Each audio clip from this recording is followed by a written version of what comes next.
सतनाम धर्म के प्रवर्तक बाबा गुरु घासीदास के द्वितीय पुत्र गुरु बालक दास जी हैं, जो एक महान क्रांतिकारी व सतनाम धर्म के प्रवर्तक के साथ सतनामियों के धर्मगुरु हैं, जिनका जन्म जन्माष्टमी के दिन ही हुआ था। इस वजह से इस दिन को सतनामी समाज के लोगों द्वारा बड़े ही धूमधाम के साथ पूरे प्रदेश में मनाया जाता है।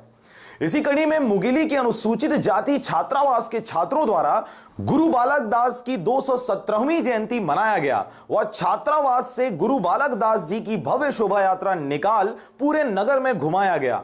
इस अवसर पर जिला कांग्रेस कमेटी के मीडिया प्रभारी हेमेंद्र गोस्वामी जी छात्रावास पहुंच गुरु बालक दास जयंती की बधाई देते छात्रों को प्रसाद का वितरण किया।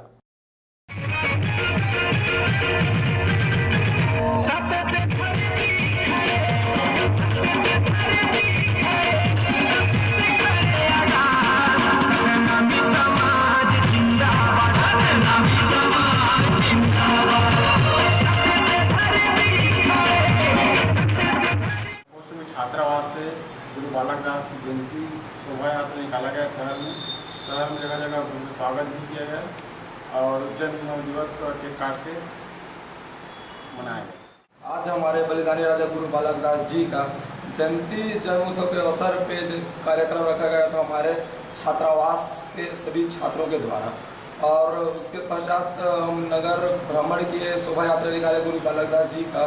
उसमें चौक चौराहा के जगह जगह भव्य स्वागत भी हुआ और हमारे गुरु बलिदानी राजा गुरु बालक दास जी को जगह जगह याद भी किया गया।